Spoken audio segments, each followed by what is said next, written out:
And then if it's total bust, we will pull the plug early and we'll just we'll tell some jokes. It's not gonna be a bust. Yeah, you gotta believe. Yeah, Andy! So I'm wanting to perform at a venue in Provo, Utah. It's called Dry Comedy Bar, and it's crazy. It's this huge scene Gay for. club? Oh, it is a gay club, you know. So it's a huge. probably been there. The Mormon Church has put it on, but it's not for Mormons. It's just for clean comics. It's probably like one of the best venues right now, and I don't have anywhere in Morehead City to do a clean 20 minutes. Because of the comedy club that's in Jacksonville, which I've gone to perform at a couple times, it is the dirtiest club I've ever been to in my entire life. So I've gone out there to perform a couple times. So I am sharing some of my favorite stories and jokes from the last several years. None of them are about our dad or mom. None of them are aimed at my children or my wife. Oh, darn.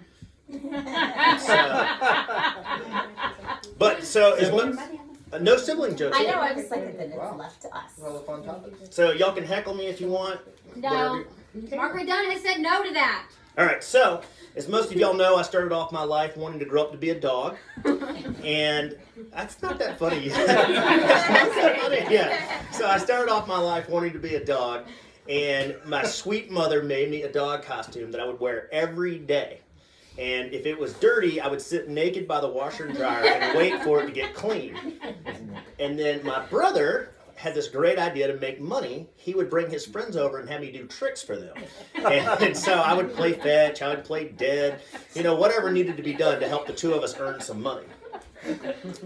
And so on the first day of kindergarten, I got there and the teacher said, "What do y'all want to be when you grow up?" And this little boy said, I want to be a police officer. Another person said, I want to be a janitor. I thought, that's a pretty good profession. Another person said, I want to be the lunchroom lady. I was like, wow, they have some good professions here. She said, Andy, what do you want to be when you grow up? And I said, I want to be a dog. She said, Andy, you can't be a dog. Did you mean you want to be a veterinarian? I said, nope, I want to be a golden retriever. And she said, that is not a job. And I said, well, my mom said I could be anything I wanted to be. Are you calling my mom a liar? And she said, no, I'm not calling your mom a liar, but you can't grow up to be a dog. And I think you need to go home and discuss another job for yourself to be when you grow up. So I came back the next day, and the teacher said, what do you want to be when you grow up? And I said, I want to be a dump truck. And she said, oh, you mean like a dump truck driver? And I said, no, I want to be a dump truck. That was the day that I was taken out of the regular classroom. I was put in the special needs classroom, and I had a special place there that we like to call Andy's Island. And there was no island about it. It was just a desk in a hot room where I was not allowed to talk to the other children. And there was no Mai Tais, no mojitos, just a dirty desk. And I remember one time I came in and I was wearing my swimsuit and nothing else. And she said, Andy, what are you doing? And I said, it's Andy's Island. I'm taking a vacation.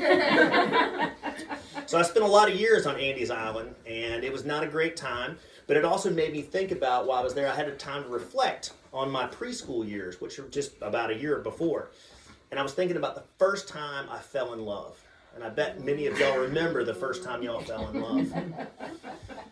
It was the first week of preschool, and she was the most beautiful thing I'd ever seen. Her name was Betsy. She smelled like pixie sticks and unicorns. And I went over to her and I said, do you want to be my girlfriend? I knew what I was doing. And she said no. And I said, why don't you think about it? And so that week, Betsy and I, we basically solidified our love. We had our whole life planned out ahead of us. It's pretty amazing. I asked her to marry me. I came in one day, shirtless, riding a white horse. Everything was great in our blissful preschool marriage until the new kid showed up on Monday. Yep, he showed up and his name was Taco.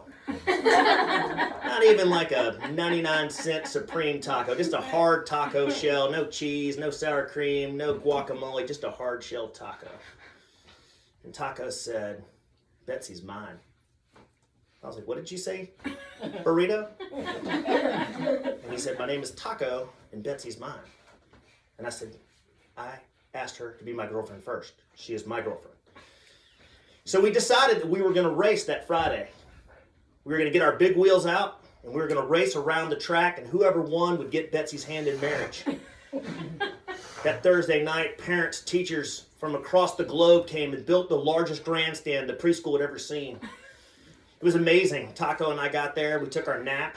We had milk and cookies. And then we pulled our big wheels out to the start of the race. And I knew that Betsy was going to be mine. And I started pedaling with this fury. I'm burning rubber right there. And I'm pulling away from Taco, and I can see Betsy in the distance, and I know that our love is sacred. Minutes before I cross the finish line, Taco comes slamming into me, and our bodies go flying everywhere, and there's body parts, and there's blood, and there's guts. It's a bad scene. The paramedics rush out of the stands, and they pull us apart, and Taco got in my face, and he said, "You did that on purpose." And I said, "Jump-uh." Taco said, "Jump-uh." And I looked back at Taco, and I said, "Jump-uh. And for some reason that last turned him into a wild lemur. And he leapt at me. And he bit me. He bit me on the knee. A guy named Taco bit me on the knee. Think about that for a moment. And he latched on. And the teacher had to come with the jaws of life and pull Taco off my knee. The preschool teachers pull us apart. And they say one of the most powerful phrases that's ever been said. It stopped wars across the globe. They said, "Go get some water and cool off." So there Taco and I are cooling off right there.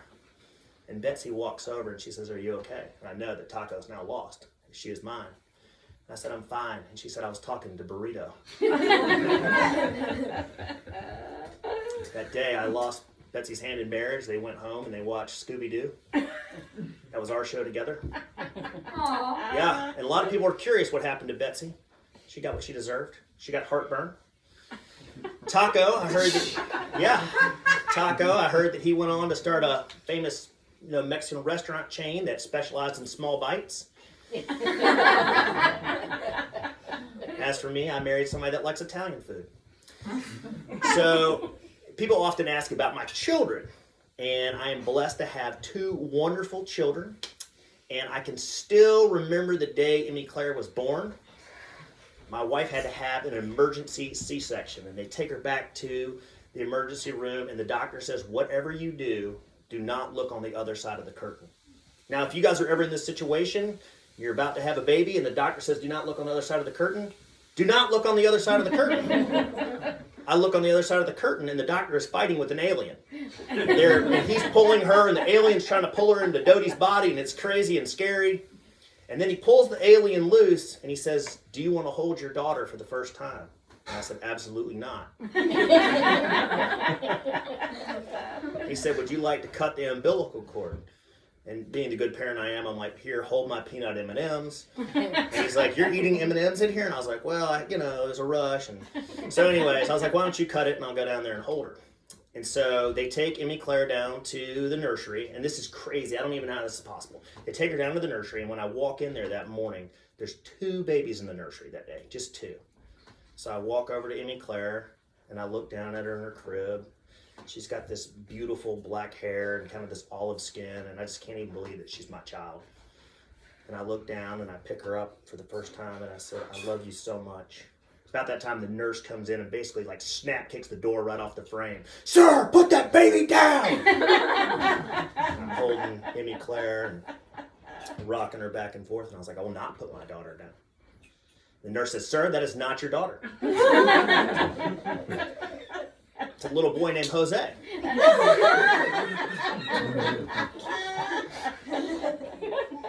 Put Jose down so we could have been good together. And it probably should have tipped me off that one child was wrapped in blue and the other was in pink, and I picked up Jose. But I learned an important lesson that day, that children are not like fruit. You cannot pick them by ripeness, firmness, or color. You have to take the one that belongs to you. So another story about our sweet daughter, I remember she was probably around 4 years old, and we were in Phoenix on a family vacation, and she saw her first commercial for Chuck E. Cheese. And she lost her mind. For the rest of the day, "Chuck E. Cheese, Chuck E. Cheese. When are we going to Chuck E. Cheese? Chuck E. Cheese, Chuck E. Cheese, Chuck E. Cheese, Chuck E. Cheese." And I was like, "Oh my gosh, Chuck E. Cheese, Chuck E. Cheese." And I said, "Why don't you go to bed tonight, and then we'll talk about it in the morning." And being the good parent that I am, I hope that she would forget. She wakes up at 6 a.m. "Chuck E. Cheese, Chuck E. Cheese. When are we going to Chuck E. Cheese? Chuck E. Cheese, Chuck E. Cheese." And I said, Emmy Claire, we got a couple errands we're going to run, and then hopefully we can find Chuck E. Cheese later in the day. So being the good parent I am, as I've mentioned before, I look up in Google where the Chuck E. Cheese is and make sure we avoid it at all costs that day. I drive as far away as I can so she can't even get a whiff of Chuck E. Cheese. So it's about noon, and she says, Chuck E. Cheese, Chuck E. Cheese, Chuck E. Cheese, Chuck E. Cheese. So I said, why don't you take a nap, hoping that she would forget. She wakes up from her nap, Chuck E. Cheese, Chuck E. Cheese. When are we going to Chuck E. Cheese? Chuck E. Cheese, Chuck E. Cheese. I said, we're going. We are going to Chuck E. Cheese. A few minutes later, we pull into the parking lot, and Emmy Claire goes, oh no, what do you think happened? Now this is the key phrase that you need to remember. You say, this is so sad. And I said, this is so sad. And she said, did Chuck E. Cheese burn down? And I said, this is so sad. So right there in the parking lot, the building is just burned to the ground. And she's like, do you think the mouse got out in time? What about the kids and the video games and the pizza? And I was like, this is so sad. So sad. So she's crying, and she's like, I can't believe Chuck E. Cheese burned down. And again, the most important thing you say is, this is so sad. So we get back to where we're staying, and she comes in the house, and she's just bawling. And Dodie says, what happened? What happened? And Emmy Claire says, Chuck E. Cheese burned to the ground. And she runs off crying. And Dodie said, Andy, is that true? I will not lie to our children, but I will mislead them. Let me just say that maybe I happened to see a burned down building earlier in the day, and I might have just pulled into that parking lot. I never said it was Chuck E. Cheese. I just said this is so sad.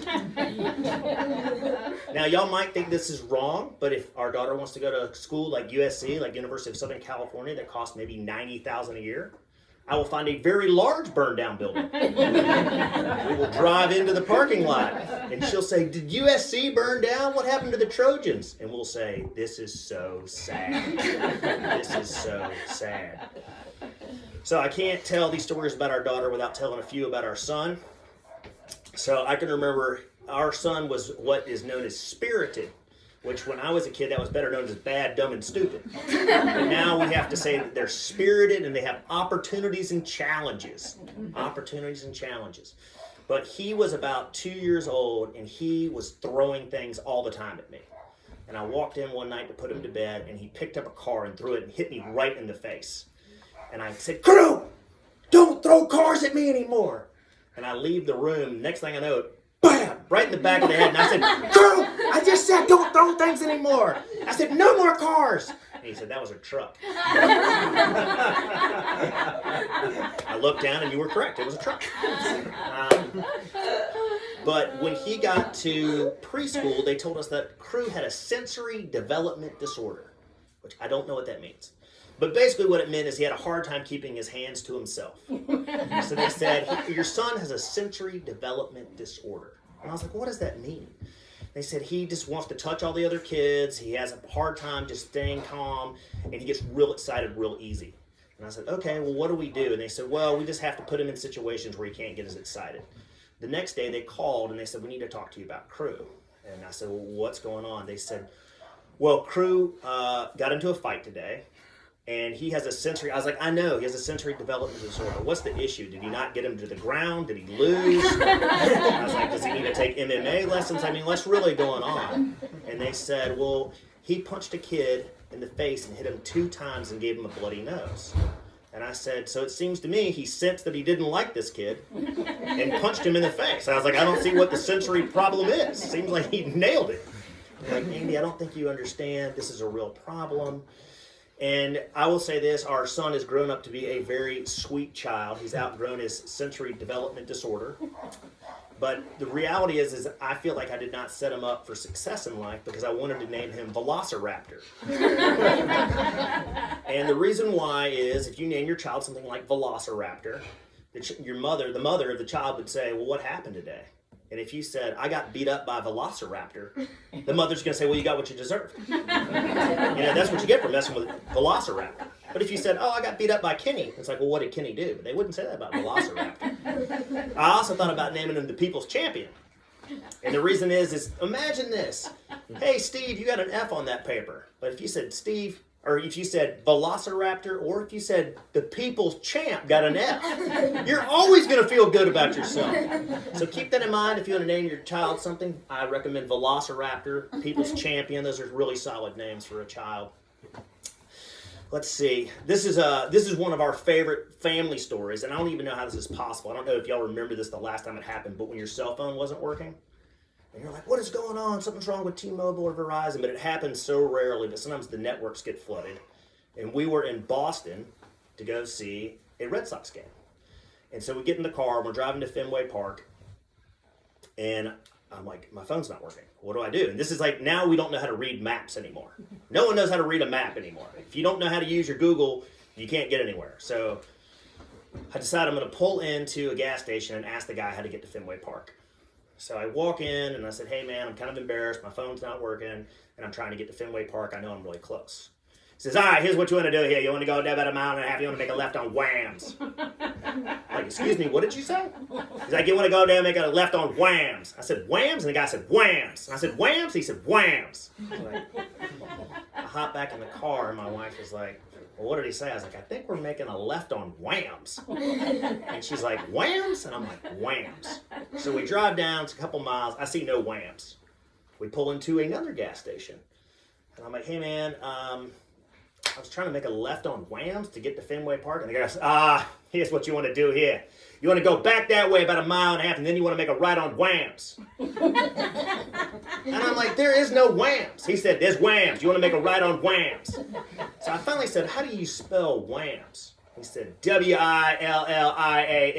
Whams. And I said, oh, Williams. And he said, Whams. So this will be the last thing I'll tell y'all, and I think in light of what's going on in our country right now, I want to talk about something that is I don't like to talk about things that are divisive, but this is, and that's hitchhikers. They are everywhere trying to get free rides. I mean, everywhere you go, their thumbs are getting longer and pointier. And when we lived in Colorado, I would often pick up hitchhikers, which I know sounds crazy to anybody in a big city because everybody knows in a big city that all hitchhikers are serial killers. That is a fact. If you let a hitchhiker in your car in Atlanta, they will kill you. So when we were in Colorado, there would oftentimes be hitchhikers that were from foreign countries working at the resorts. And we had a rule: if we picked up a hitchhiker, if I say, hey, do you need a ride? And they say yes. And I'd say, are you going to murder me? And they'd say no. We'd say, well, hop on in. So one day we picked up this Brazilian kid and I said, hey, where are you going? He said, I'm going to town. I said, are you thinking about murdering us? And he said, not until you said that. No, he didn't say that. He didn't say that. And you know, what's interesting is Crew and Emmy Claire had lots of questions for this hitchhiker. You know, for example, they're like, have you ever been in love? And I'm thinking to this kid, like, have you ever been in love? And then Crew was like, why do you stink? And I was like, this guy does stink. This guy does stink. And I thought to myself, I wonder why he stinks. So we let this kid out, and we drive back to the house, and that night I'm putting Emmy Claire to bed, and she said, Dad, I know what I want to be when I grow up. And I said, what do you want to be? She said, I want to be a hitchhiker. I said, you can't be a dump truck. I said, I'm so proud of you for wanting to be a hitchhiker. And I said, what we're going to do in the morning, we're going to go get a nice piece of cardboard. We're going to write where you want to go. We'll probably get you a puppy in a big backpack. I'm so proud of you. I'll drop you off at the corner, and I hope to see you at Christmas. Luckily, she came home. I think those are all my stories, but I will tell y'all this. I'll tell y'all this. You know, most people are like, oh, tell us one story about your dad. So I'm going to tell one story about my dad. And that is... Flea bombs. What is it? Oh, flea bombs. What is it? It's flea bombs. I'll meet you at the Latham's house. Yeah, I'll meet you at the Latham's house. One of my favorite stories about my dad is he would make us practice fire safety drills throughout the year, but his favorite time to have a safety drill was on Christmas Eve because he didn't trust Santa. Like he thought Santa was like going to come through the roof and like light the whole house on fire. But my dad, gosh, he had this whole story about that crazy drivers got out at 5 in the afternoon. That they got out at 5 and they also got out at 9. And I always like wondered to myself, what were these crazy drivers doing all day? Were it was like 8:50 and they're like, got 10 minutes before I gotta get crazy. Woo! They're like working at like the clothing store and they're like folding the clothes. They're like, 10 minutes we can get crazy. And I remember asking my dad one time, I was like, what are they doing that's so crazy? He's like, I don't know. I don't go out that late because there's crazy drivers. But I always like wondered like where he would get these theories up. But he always New Year's Eve. Oh, are you kidding me? The craziest drivers are out on New Year's Eve. And so those are the stories I wanted to share for y'all tonight. So thank y'all for laughing along with me.